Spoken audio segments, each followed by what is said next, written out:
మన హిందూయిజం కంటే పాత దాంట్లో కూడా కనుక్కుంటారు. ఎందుకంటే వాళ్ళ జీవన విధాన శైలి అలా ఉండేదన్నమాట.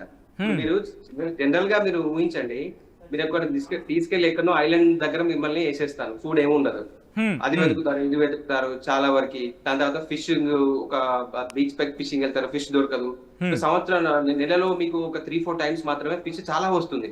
మీరు ప్రతిసారి అదే ఈ టైంలో ఫిష్ వస్తుంది కదా అని ప్రతిసారి అట్లా కొన్ని రోజుల తర్వాత మీరు అనుకున్న క్రమంలో ఒక టైంలో చంద్రుడు మీకు ఒక పొజిషన్ లో ఎప్పుడు వచ్చినప్పుడు అలానే కనబడుతుంది. అరే ఇది వచ్చినప్పుడు ఇలా కనబడుతుంది కదా అంటే ఏంటి, చంద్రునికి దీనికి లింక్ ఉంది. మీకు అర్థమైందాన్ని, చంద్రుడికి దీనికి లింక్ ఉందని. అంటే అలాంటి జీవన విధానంలో మీరు కూడా కనుక్కుంటారు బేసికల్ గా. సో అది అక్కడి నుంచి వచ్చింది, వేల సంవత్సరాల క్రితం వచ్చిన దాన్ని ఇప్పుడు మనం ఏంటంటే ఆ మిత్స్ ని, హిస్టరీ చదివితే, హిస్టరీ తెలుసుకుంటే, ఖగోళ శాస్త్రాన్ని తెలుసుకుంటే చాలా వరకు మనకి ఇవన్నీ విషయాలు ఎందుకు అనేది అర్థమవుతాయండి బేసికల్ గా. యా సో ఇంకొక ఇంట్రెస్టింగ్ క్వశ్చన్ రైజ్ చేయాలనుకుంటున్నాను. ఎందుకంటే మేబీ ఇది ఒక మిత్తో లేకపోతే ప్రచారము, దీనికి సంబంధించి కూడా మాట్లాడుకునే ప్రయత్నం చేద్దాం. మరి ముఖ్యంగా గ్రహణ సందర్భంలో, గ్రహణ సమయంలో వాటర్ తీసుకోవద్దు, అసలు ఏమి తాగొద్దు, తినొద్దు, ఇదొక మాట వినిపిస్తూ ఉంటుంది. అంటే దాని మీద ఏమైనా సైన్స్ ఇంపాక్ట్ ఉంటుందా? ఆఫ్కోర్స్ మీరు ఇప్పటికే చెప్పుకోవచ్చు ఏమి ఉండకపోవచ్చు అని చెప్పి. ఈవెన్ లిక్విడ్స్ మీద కూడా ఉంటుందా? ఎందుకు వచ్చింది మిత్? దీని మీద ఏమైనా ప్రాక్టికల్గా ఏమైనా జరిగిందా? ఎస్, ఆల్రెడీ ఆఫ్కోర్స్ మనం చూస్తూనే ఉన్నాం, జన విజ్ఞాన వేదికలు లాంటివి చేస్తూనే ఉన్నప్పటికీ కూడా ఏమైనా దీనికి సంబంధించి ఎస్ ఇది మీరు చూడొచ్చు ది ఫైనెస్ట్ ఎక్స్పెరిమెంట్ అన్నా బహుశా తప్పులేదేమో. ఏమంటారు శ్రీకాంత్ గారు దీని మీద? యా సో అదే అండి నేను చెప్పానంటే ఇవన్నీ అపోహలు ఎందుకు వచ్చాయంటే, వాళ్ళు పాత కాలంలో చెప్పాను ఆది మానవుల దగ్గర నుంచి అగ్రికల్చర్ వ్యవసాయాన్ని కనుక్కున్నాక ఎప్పుడు నాటాలి. ఇప్పుడు మనం ఏంటంటే మీరు వ్యవసాయంలో కూడా ఎప్పుడు నాటితే వీలవదు. మీరు ఏంటంటే ఆ వర్షాకాలం వచ్చే ముందు దున్నాలి, నాటాలి. సో వర్షం వస్తుంది, పండుతుంది. సో మీకు కాలం అనేది చాలా ఇంపార్టెంట్. ఇప్పుడంటే మన క్యాలెండర్స్, డేట్స్, టైమ్స్ అవన్నీ ఉన్నాయి. పాత కాలంలో ఎలా చేసేవారు, ద ఓన్లీ వే వాళ్ళకి ఒకటే వే ఏంటంటే చుట్టుపక్కల దాన్ని చాలా గమనించి, ఓకే సూర్యుడు ఇలా వస్తున్నాడు, చంద్రుడు ఇలా వెళ్తున్నాడు, ఈ చంద్రుడు ఈ నక్షత్రాల్లో ఉన్నప్పుడు మనకి ఇది ఏంటంటే న్యాచురల్ గా వాళ్ళు ఇది ఒక రోజులో వచ్చింది కాదు, తరతరాలుగా. మీరు ఉదాహరణకి 20,000 సంవత్సరాల కింద యూరోప్ లో ఉన్న గుహలలో వాళ్ళు బతికే విధానం కూడా చూసుకుంటే, యూరోప్ లో 20,000 సంవత్సరాల కింద ఒక గుహలలో వాళ్ళు కాన్స్టలేషన్స్, నక్షత్రాలను దానిలో పెయింట్ ద్వారా చిత్రీకరించి ఏ సీజన్ లో ఏ కాలంలో ఎలా వెళ్తున్నాయని చెప్పేసి కూడా ఉన్నారండి. మన దగ్గర కూడా కాదు, ఇది కల్చర్ మన ఆది మన నుంచి వచ్చింది. సో ఇప్పుడు ఇదంతా అంత స్పెషల్ గా సెలెస్టియల్ ఆబ్జెక్ట్స్ ని, ఆకాశంలో ఉన్న ఆబ్జెక్ట్స్ ని ట్రీట్ చేస్తారు. ఎందుకంటే అవి మనల్ని గైడ్ చేస్తున్నాయి కాబట్టి, మనకి పూజలు చేయడము, రిచువల్స్ చేయడము. సో ఇలా ఉన్నప్పుడు మనం ఒక క్యాలెండర్ తయారు చేసుకున్నప్పుడు, మన మూన్ లో అంటే మన మన సంవత్సరంలో లూనార్ క్యాలెండర్ అంటారు. సంవత్సరంలో మనకి ఏంటంటే ఉత్తరాయణం, దక్షిణాయనం అని చెప్పేసి, అంటే ఉత్తరాయణంలో సూర్యుడు మొత్తము నార్త్ సైడ్ ఉత్తరం వైపు వచ్చేస్తుంటాడు, సమ్మర్ లో చాలా ఉత్తరం వైపు వచ్చేస్తుంటాడు, దాని తర్వాత దక్షిణం వైపు వెళ్తుంటాడు. సో నేచురల్ గా వాళ్ళు గమనించారు. అంటే ఇలా ఒక సింగిల్ సైకిల్ వచ్చేసరికి మనకి సుమారు 365 రోజులు పడుతున్నాయి అనమాట. సో వాళ్ళు ఏం చేశారు అంటే, అలా 340 రోజులు అంటే దాన్ని డివైడ్ చేస్తే పౌర్ణమి టు పౌర్ణమి ఒక 12 సైకిల్స్ అవుతాయండి. పౌర్ణమి టు పౌర్ణమి 12 సైకిల్స్ అవుతాయి. అంటే ఈ లూనార్ సైకిల్ ని మనకు డేస్ కి చేసుకోవడానికి అది సంవత్సరం తీసుకపోయి ఆ 360 రోజుల్లో పెట్టారు.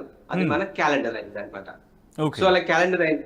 యా సో అందుకే ఇప్పుడు ఏంటంటే 12 సైకిల్స్ అనమాట. మూంత్ అంటే ఏంటంటే మీనింగ్ యాక్చువల్ గా మంత్ అంటే మూంత్.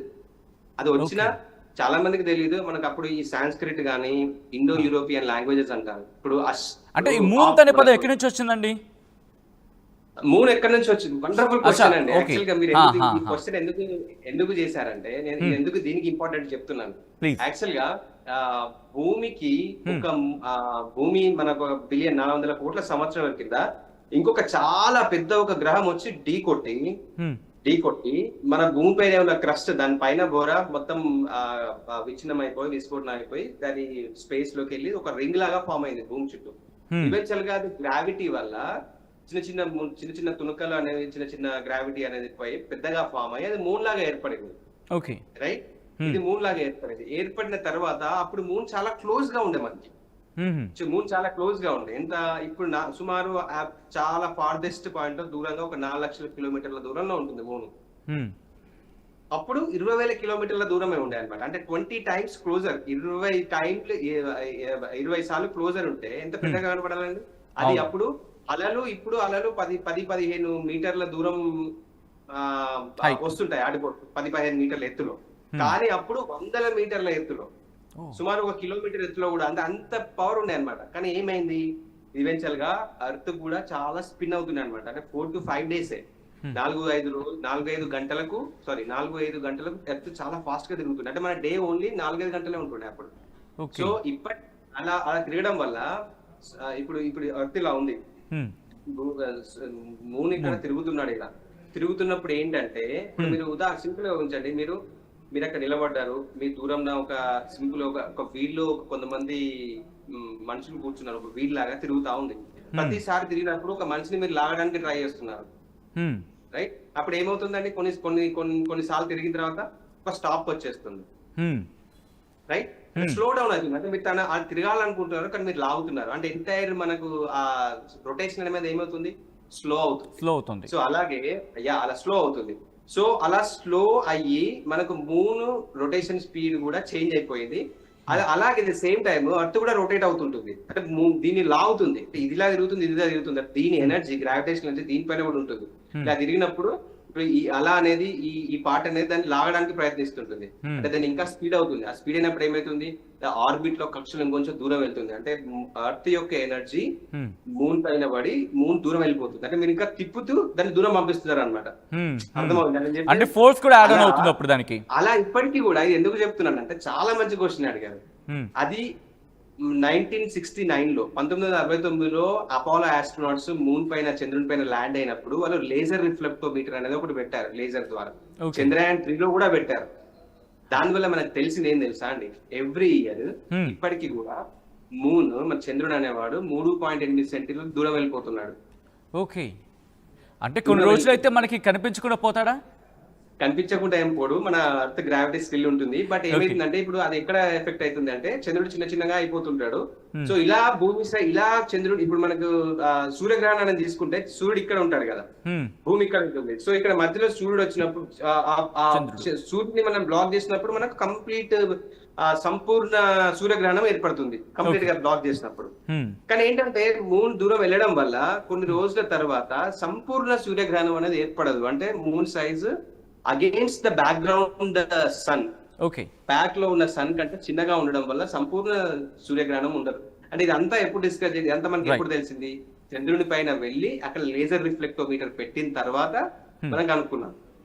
సో అది చాలా మంచి క్వశ్చన్ అడిగారు. అంటే ఇప్పుడు ఇది అంతా తెలుసుకుంటే ఏంటంటే, మనకు అది ఎక్కడి నుంచి వచ్చింది, మనం ఎక్కడి నుంచి వచ్చాము, మీరు అంటూ ఉంటే మాట్లాడుతున్న కొద్ది ఇంకా లార్జర్ సబ్జెక్ట్ ఇది. సో కంక్లూషన్ గా ఈరోజు గ్రహణం గురించి మాట్లాడుకుని దీని మీద ఒక రోజు కంప్లీట్ డిస్కషన్ పెట్టుకునే ప్రయత్నం చేద్దాం శ్రీకాంత్ గారు. సో ఈ రోజు చంద్రగ్రహణం కాబట్టి సైన్స్ ఏం చెప్పాలనుకుంటోంది, ఎందుకంటే ఖగోళంలో జరిగే అంతరిక్షంలో జరిగే అద్భుతమైన వీక్షణమైన దృశ్యం అంటే చెప్తున్న సందర్భంలో ఏం చెప్తారు ఒక ఖగోళ శాస్త్రవేత్తగా మీరు? యూనివర్స్ మనకు అంతరిక్షం గాని విశ్వం గాని చాలా రకాలుగా అమేజింగ్ గా ఉంటుందండి. కానీ మనం ఒక ఆది మానవులాగా మనం ఒకవేళ ఆలోచిస్తే కనుక అక్కడనే ఉండిపోతాము. అంటే ఒకప్పుడు చంద్రుడిని దేవుని లాగా ట్రీట్ చేశారు, రైట్?